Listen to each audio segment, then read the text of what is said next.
Welcome, race fans, to the final event of the evening, the men's elite field presented by Home 2 Suites.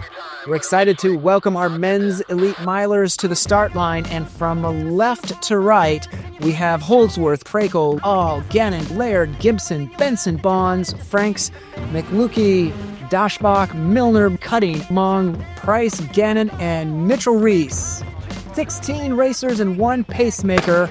Derek Holdsworth has assembled the field as the elite athlete coordinator and will be tasked with bringing the group through halfway in 1:57.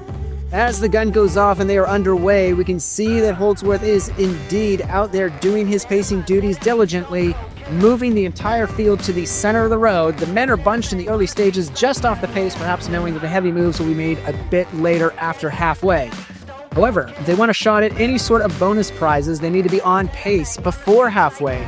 There's $6,000 bonus for the fastest mile in Washington, which is 350.5. That, of course, is Sam Prakel's course record, and there is an additional $6,000 bonus of a sub-348 mile here today.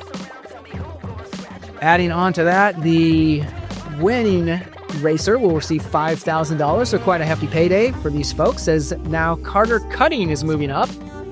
Cutting, only the 5th athlete to run a sub-4 mile in the state of Utah, and he did it in Provo at over 4,500 feet of elevation. Behind him, McLuckie of Great Britain, the 2021 European U20 bronze medalist in the 1500, though no stranger to high-stakes racing. And peeking out just now from the side in the green kit of Dublin is Lucas Bonds, who is indeed from Dublin, Ohio, of course. He's the 2nd fastest miler in BYU history. And tucked roughly around in 6th place is the pre-race favorite and course record holder Sam Prakel. He is draped in that caliente red of Adidas, looking very relaxed at the moment. As we look for Holdsworth to take a peek back at the field to see whether or not the folks are going with him. More and more athletes starting to move up, and we're starting to see a little stretch of the field as Holdsworth is about done with his duties here today.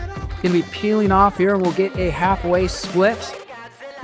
Doing a wonderful job, hitting halfway at 1:57, spot on to his goal. That brings Prakel, Bonds, Milner, Cutting, and a host of others through halfway in 1:57.58.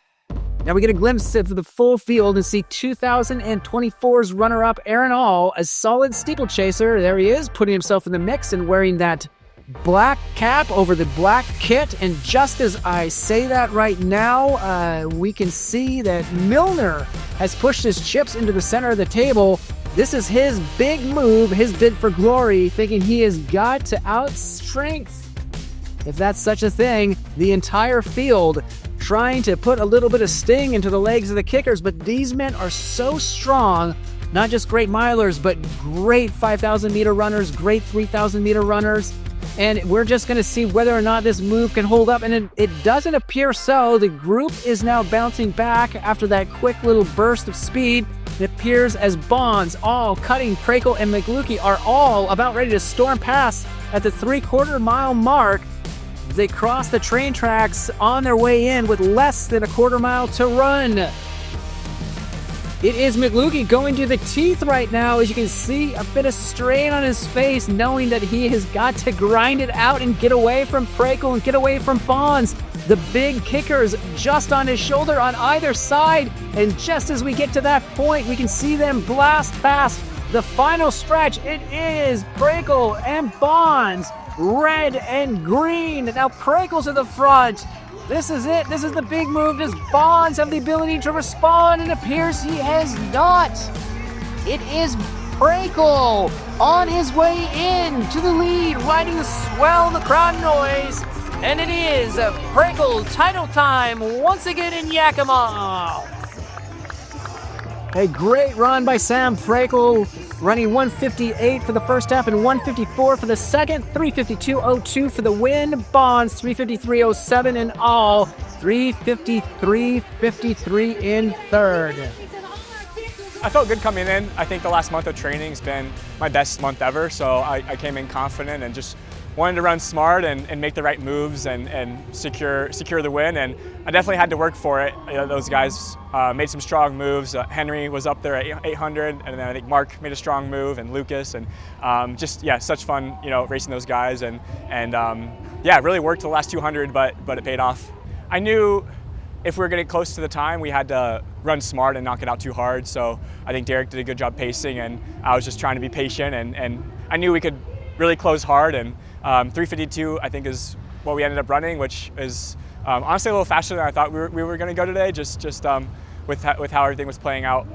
But yeah, yeah, definitely want to come back another year and go after that record. I think every year I'm trying to get better, so it'd be fun to break 350 here and maybe even go after that 348 bonus. So we'll see.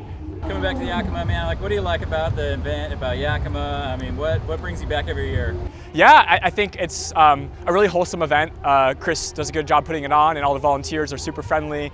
The community's great. You know, it's always perfect weather. So yeah, I love coming to Yakima, and it's not too far of a drive from Seattle. So I think it's a no-brainer when it works out with my schedule to come here.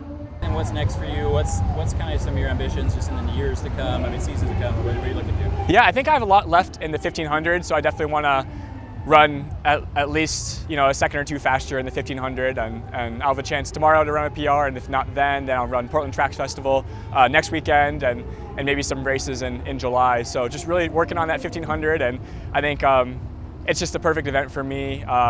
Allows me to kind of build on strength and still touch on speed. So I'm excited to kind of stay in the 15 for the next couple years, and then maybe move up to the 5K eventually. But I think the road mile, especially, still it's always gonna, you know, be my one of my favorite events. Yeah, having run this 3 years and doing the whole circuit around the U.S. You know, there's a lot of good road miles, and it's honestly my preference to the track, just because the whole energy around the event is different. Yeah, just more fun, I would say, in my opinion. Man, I mean, like 2028 LA, I mean, you have some goals, just kind of long-term, big yeah, it would be great to make it to 2028. You know, I take it 1 year at a time, and obviously it's a decision that my wife and I have to make together, and I think as long as I'm still having fun with it and staying healthy, I'll keep running. So 2028 would be great. But yeah, it's awesome having the support from Katie, and I told her if she helped me drive over here, that we could split the prize money. So hopefully, yeah, we can do something fun with that.